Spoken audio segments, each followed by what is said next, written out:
In the last class, we had a discussion on the salient features or the basic features of the Constitution, and we had discussed that the Indian Constitution is a written constitution which has been drawn from various sources.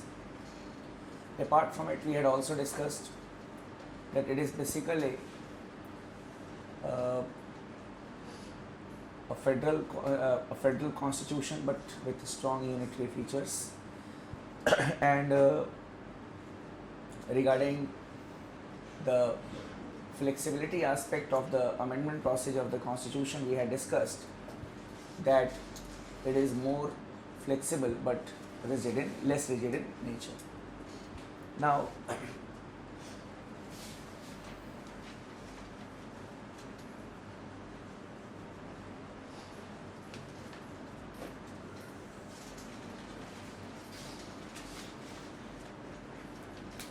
every book starts with a preface,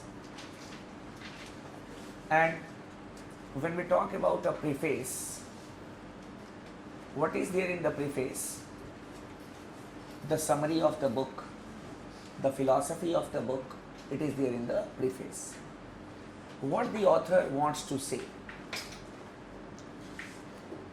When we talk about the preamble of the Constitution, basically it is not mandatory, but it is customary for a written constitution to have a preamble.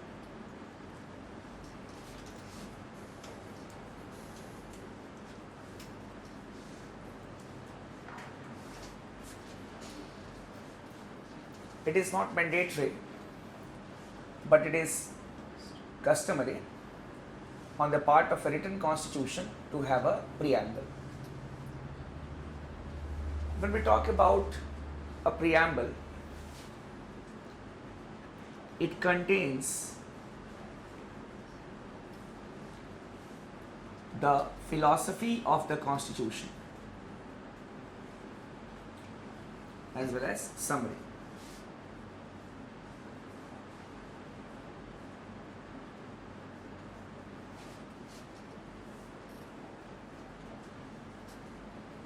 It contains the philosophy and summary of the Constitution. It is just like a prelude to the Constitution.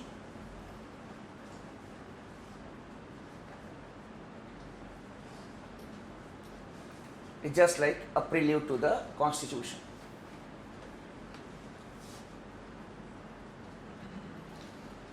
It gives a bird's eye view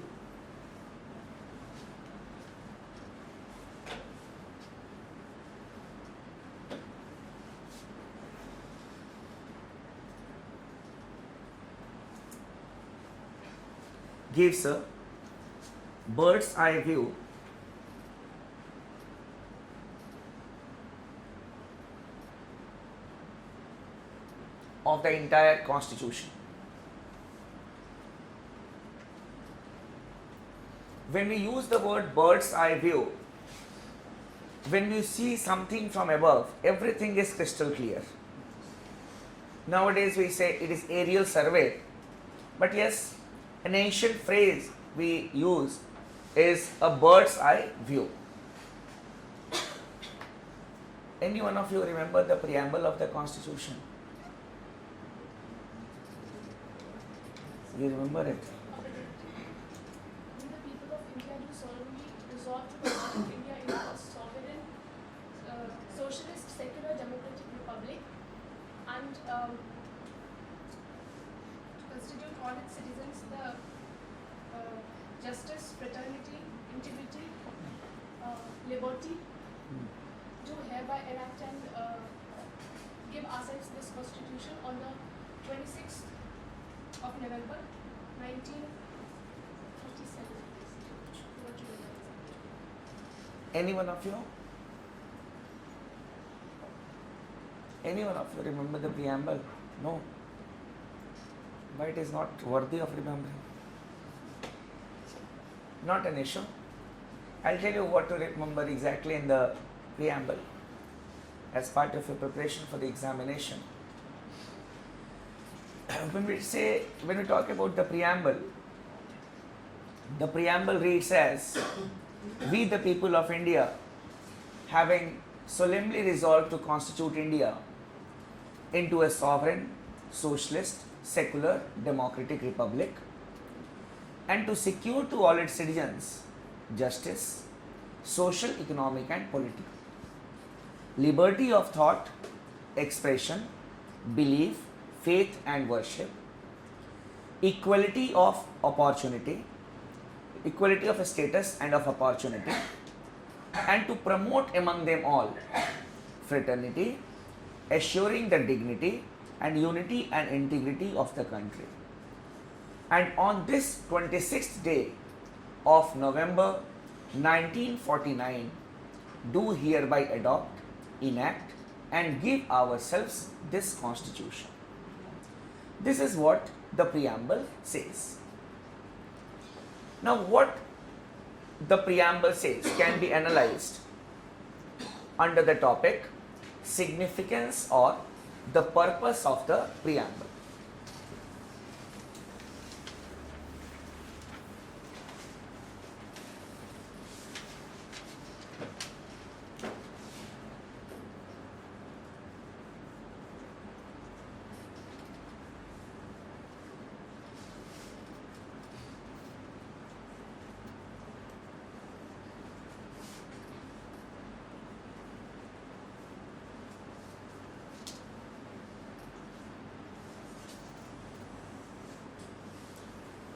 Significance or purpose of the preamble.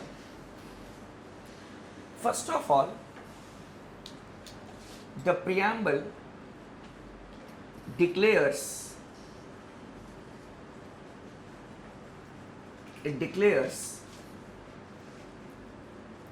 the supremacy of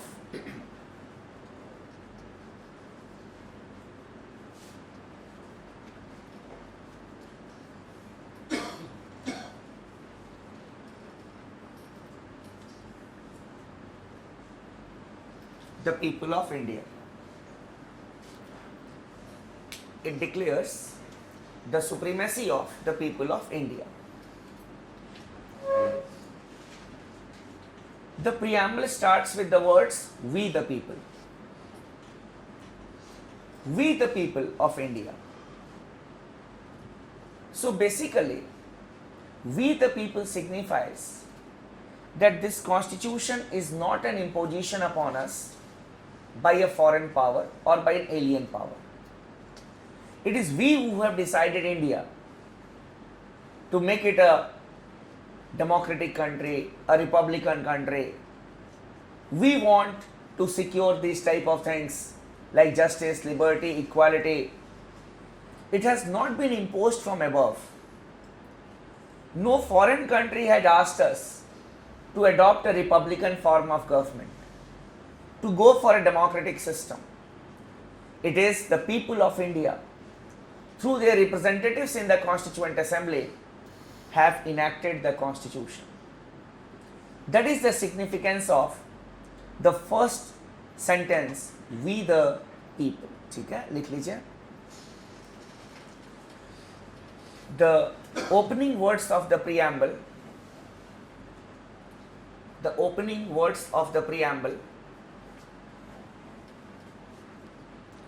we the people,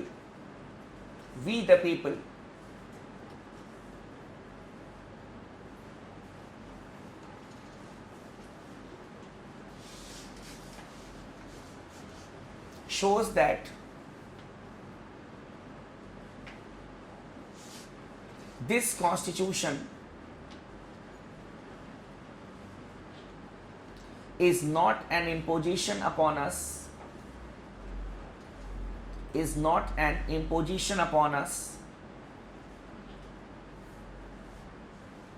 by an alien power,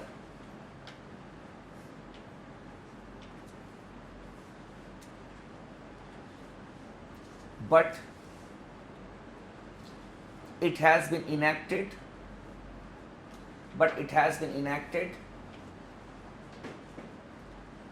by the people of India themselves,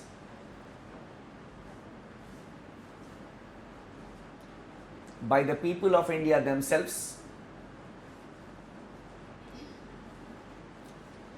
through their representatives, through their representatives in the Constituent Assembly, in the Constituent Assembly.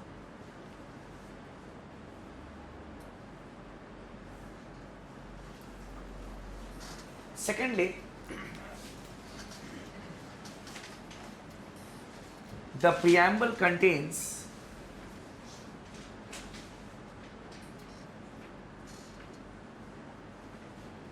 the ideals and aspirations of the people.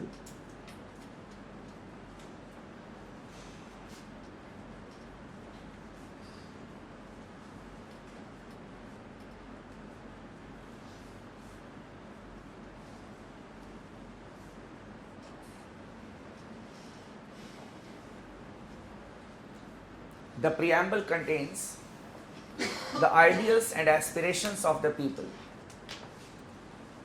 Ideals are the goals that we have achieved. A parameter has been fixed. For example, for some of us, Swami Vivekananda can be an ideal. For some of us, Gandhi may be an ideal. For some of us, certain principles like honesty, punctuality, these things can be ideal. A parameter has been set. The preamble talks about the ideals, the goals that we have achieved. Sovereignty, that is freedom. Then democracy, the government is elected by the people. It is not dictatorship that certain group of people, they say we will rule this country and they rule this country. The government is elected by following a proper procedure. Republic, the head of the state is an elected one. The ideals that we have achieved. On the other hand, when we talk about aspirations, aspirations are the goals that we have not achieved yet. You all are civil services aspirants. You aspire to become a civil servant. Your aspiration is to become a civil servant. So the preamble also contains aspirations of the people and to secure to all its citizens justice, social, economic and political, liberty, equality, and to promote among them all fraternity. Means these things have not been secured. These things have not been promoted. They need to be promoted. The goals that we have not achieved yet. So the preamble contains the ideals and the aspirations of the people. I will explain all this after the discussion.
I'll explain all this after the discussion. Apart from the ideals and aspirations,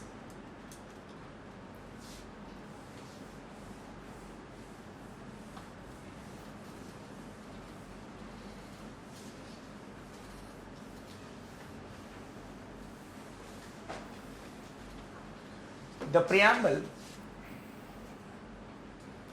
also contains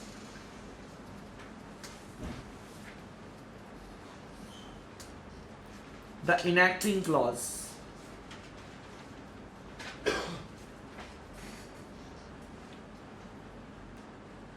It also contains the enacting clause, that is the date on which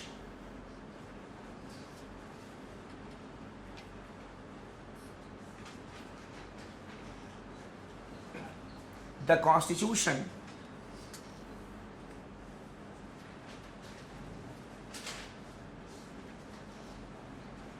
was adopted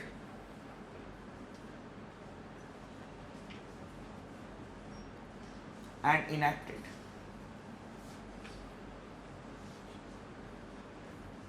That is 26th November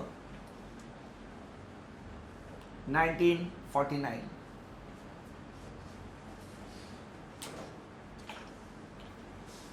So when we analyze the preamble, the opening words of the preamble, we the people declare the sovereignty of the people or the supremacy of the people. The body, it talks about the ideals and aspirations of the people. And the last sentence, we call it as the enacting clause. It contains the date on which the Constitution was adopted and enacted by the Constituent Assembly. Because on this date of 26th day, that is November 1949, the Constituent Assembly had said okay to the Constitution. No doubt the last signature was done on 25th of January. But on that particular day, the Constituent Assembly had decided that today is the last day on which we are sitting here for the purpose of making the Constitution.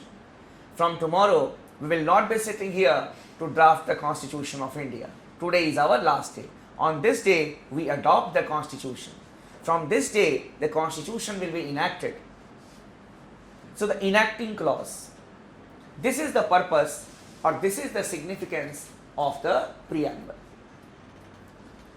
Now coming to the another aspect related to the preamble, it is a debate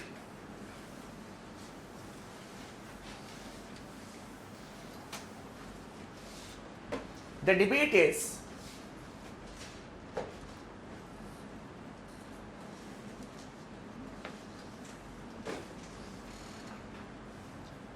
the preamble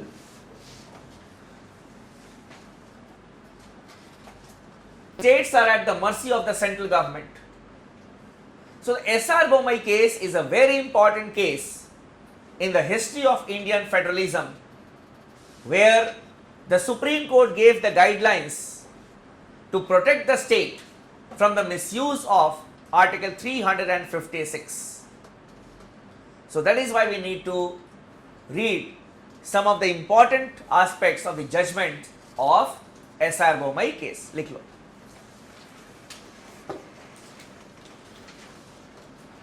S.R. Bommai versus Union of India case 1994.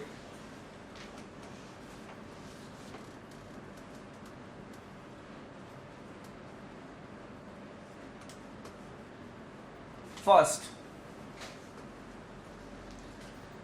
the proclamation of state emergency,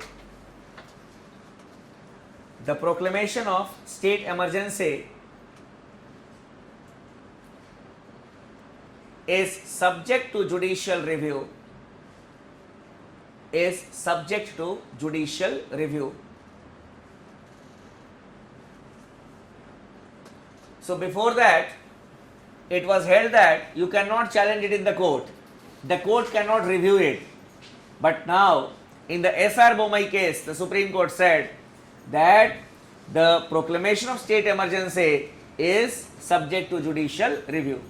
And if you remember, judicial review has been added as a basic structure of the constitution. You cannot change the power of the judiciary.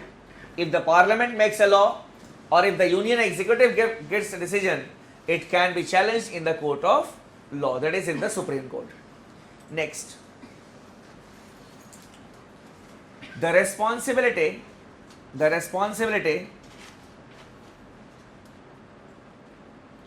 of providing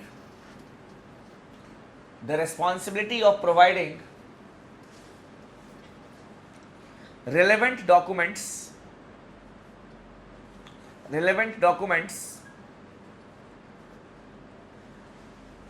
lies with the center. So the center will have to give the document that why the state emergency was proclaimed. Next, if the court feels that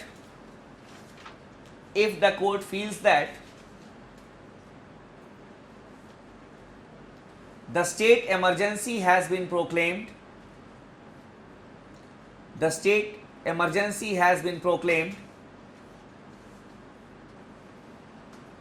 on wrong grounds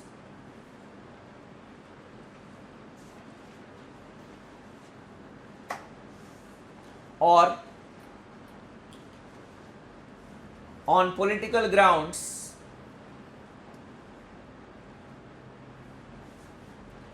then the court has the power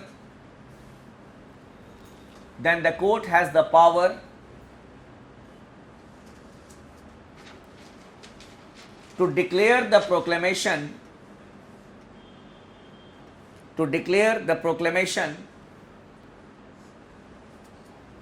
as null and void,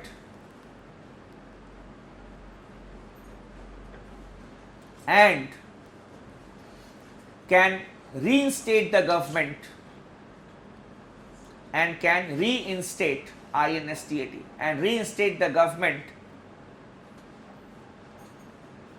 even if the election process had started.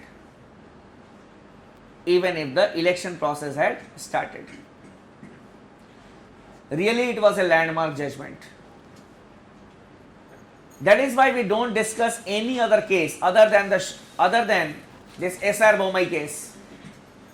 When the Nitish Kumar, we can say, he was not allowed to form the government, and even the state assembly was dissolved. I had discussed this aspect with you.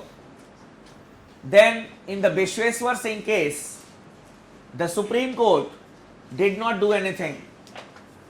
A 5-judge bench of the Supreme Court during the elections, obviously elections were to be held within 3 days, and the Supreme Court said nothing, and the judgment of the Supreme Court came. It was a statement by the Supreme Court that the decision of Sardar Bhutta Singh, the governor, was politically motivated. So what? It was not a judgment. The Supreme Court had to give a judgment. And in the SR Bommai case, the Supreme Court had clearly said that if the court feels that the state emergency has been proclaimed on wrong reasons, on wrong grounds, it has the power to reinstate the government even if the election process had started. The court observed in the Vishweshwar Singh case that as the election process has been initiated and the elections are going to be conducted within 3 days, so that is why we are not reinstating the government. It means you are doing an election campaign for Nitish Kumar. Nitish Kumar with that judgment moved to Bihar. Dekho, you see, this was the wrong thing that was done. Yes? So it was not an advisory jurisdiction. It was not an advisory jurisdiction. It was a case. And the Supreme Court had to give a decision. And that is why we do not discuss such type of cases. It turned into an advisory jurisdiction, what the governor should not have done. So what? A case was filed. So that is why SR Bommai case, if you compare the other judgments, SR Bommai case is really a landmark Now, my intention of discussing this case in length was to tell you about the misuse of Article 356 and the concern of the judiciary regarding it. Secondly, in the prelims examination, you may be asked to match SR Bommai case. If it is Article 356, is well and good. Even if it is center-state relations, you should match it. Why? Because Article 356 is a tension area between the center and the state. So if Article 356 is not there as an option, and if center-state relation is an option, then you should match center-state relations. Clear? Means whatever things we have discussed, you need to apply here and there. It is not that, okay, it is the only thing which is written here. You need to correlate the things. That is the aptitude that you need to develop. It was SR Bommai case. Now coming to effects of state emergency. Effects of state emergency.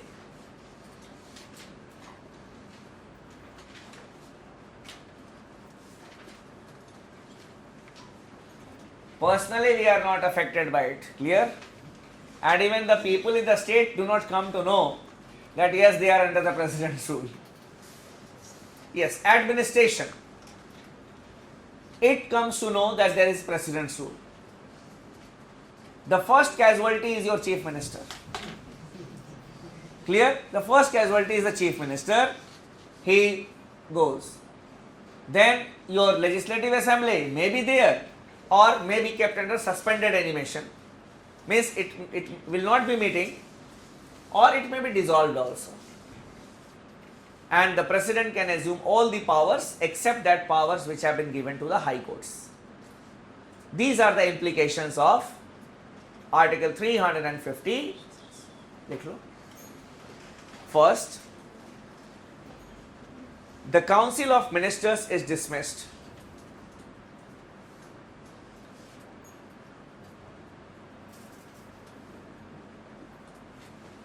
Next,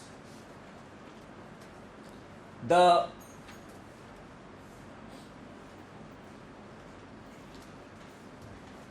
Legislative Assembly may be either dissolved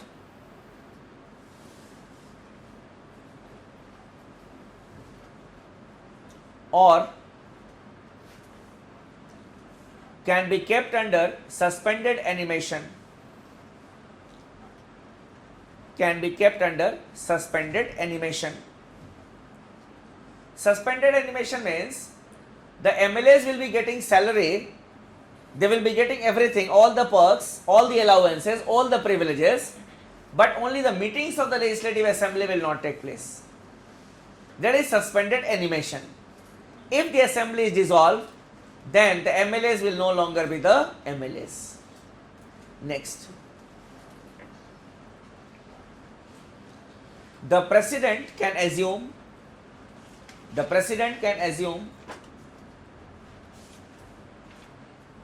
all the powers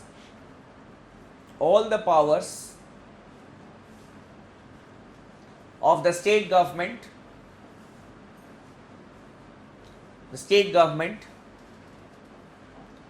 except those vested in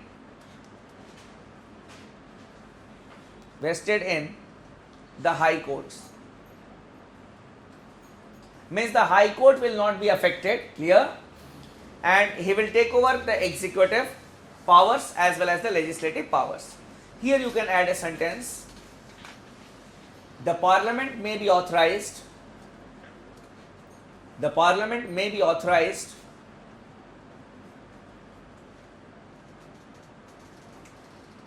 to make